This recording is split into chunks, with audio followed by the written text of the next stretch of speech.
Good morning সবাইকে। আমার morning শুরু হয় ভোর 3-4 থেকে, কারণ তখন আমার ছেলে ঘুম থেকে উঠে পড়ে। এখন বাজে সকাল 6:30।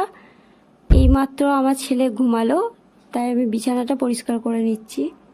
বিছানা নিয়মিত পরিষ্কার করা উচিত। আমি প্রতিদিন সকালে উঠে আগে বিছানাটা ঝেড়ে পরিষ্কার করে নিই, তারপর বাকি যেই কাজগুলো আছে সেই কাজগুলো সারি।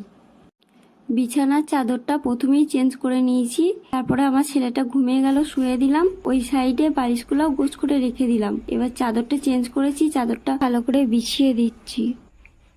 ঝুলটা নামিয়ে দেবো।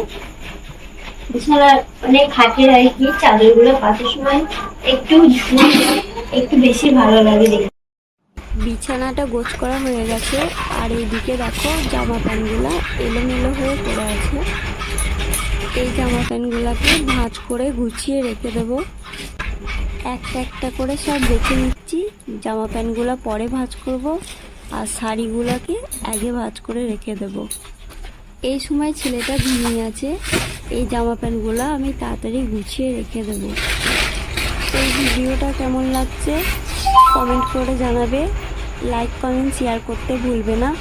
যারা নতুন আছো চ্যানেলটিকে সাবস্ক্রাইব করে পাশে থাকবে। এই চুড়িদারটা আমি নিয়েছি, নতুন পরা হয়নি, ভাবছি আজকে আমি পরবো।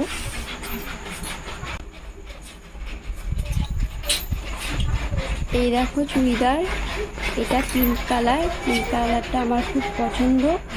এই পিঙ্ক কালারের উপরে সাদা প্রিন্ট করা আছে। চুড়িদারের সাথে এই যে হচ্ছে প্যান্ট, এই প্যান্টটা হলো পালাজু প্যান্ট।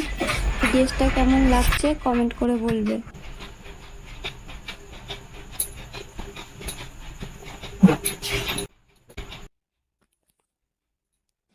ঝটপট কাপড়গুলো ভাঁজ করে নিই।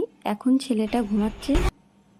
ঘুম থেকে উঠে পড়লে পরে ওকে নিয়ে খাওয়ানো, তারপরে ওকে ঘুরতে নিয়ে যাওয়া, কখন যে সময় কেটে যায় নিজেও বুঝতে পারি না।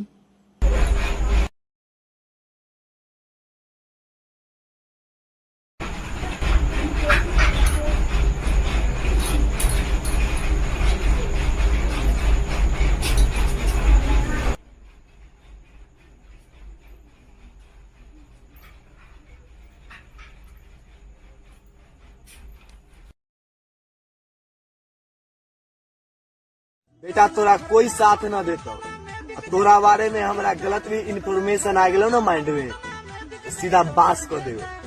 हाँ